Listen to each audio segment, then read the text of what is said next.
ये हमारा पूर्वी तट है, तमिलनाडु, आंध्र प्रदेश, उड़ीसा, पश्चिम बंगाल, ये सब राज्य जो है आपको यहाँ पर दिख रहे हैं। इन राज्यों में कौन कौन से बंदरगाह आते हैं इनकी हम बात करेंगे।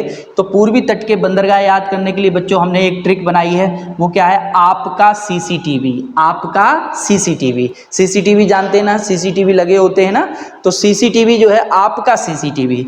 तो यहाँ पर आप में ए और पी लिखा है हमने, तो ए से याद रखेंगे एन्नौर बंदरगाह। एन्नौर बंदरगाह कहाँ पर पड़ता है, तमिलनाडु, ये तमिलनाडु नीचे है, यहाँ पर एन्नौर बंदरगाह है। एन्नौर बंदरगाह कहाँ पर है आपका, तमिलनाडु में है। पी से याद रखेंगे पारादीप। पारादीप बंदरगाह जो है वो उड़ीसा में है। उड़ीसा में आपका कौन सा बंदरगाह है, पारादीप बंदरगाह है उड़ीसा में।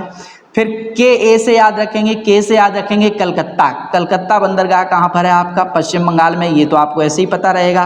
कलकत्ता बंदरगाह कहाँ पर है, पश्चिम बंगाल में है। फिर उसके बाद सीसीटीवी का सी ले लिया हमने, और सीसी का मतलब हो गया यहाँ से चेन्नई बंदरगाह। चेन्नई बंदरगाह कहाँ पर है, चेन्नई बंदरगाह भी आपका कहाँ पर है, तमिलनाडु में है।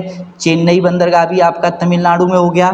फिर इसके बाद सीसीटी, टी से याद रखेंगे तूतीकोरिन। तूतीकोरिन बंदरगाह कहाँ है, तमिलनाडु में है। तूतीकोरिन बंदरगाह भी आपका कहाँ पर है, तमिलनाडु में है, तूतीकोरिन। तो देखिए तमिलनाडु में बंदरगाहों की संख्या सबसे ज़्यादा हो रही है ना। चेन्नई बंदरगाह, एन्नौर बंदरगाह, तूतीकोरिन बंदरगाह, ये तीनों कहाँ पर है, तमिलनाडु में है।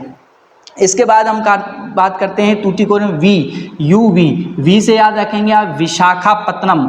ये सबसे गहरा और सबसे बड़ा बंदरगाह है हमारा विशाखापत्तनम। विशाखापत्तनम कहाँ पर है, विशाखापत्तनम आंध्र प्रदेश में है।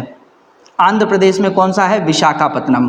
तो आपसे पूछा जाएगा बताइए विशाखापत्तनम बंदरगाह कहाँ पर है, तो आप कहेंगे विशाखापत्तनम बंदरगाह जो है वो आंध्र प्रदेश में है। तो यहाँ से हमने इन दो ट्रिक से ये तैयार कर लिए कि पूर्वी तट पर कौन कौन से बंदरगाह हैं, पश्चिमी तट पर कौन कौन से बंदरगाह हैं और किस राज्य में स्थित हैं। यहाँ से हमने ये चर्चा कर ली, ठीक है। तो आगे हम दूसरे लेक्चर में हम बताएंगे, याद कराएंगे नेशनल हाईवे कौन सा कहाँ से कहाँ तक है, कौन सा एक्सप्रेस वे जो है वो आपका कहाँ से कहाँ तक है, इसकी चर्चा करेंगे। आज जो हमने पढ़ा आप इसका स्क्रीनशॉट ले सकते हैं। Thank you very much. अगर आपको अच्छा लगा हो वीडियो तो ज़रूर शेयर करें। Thank you.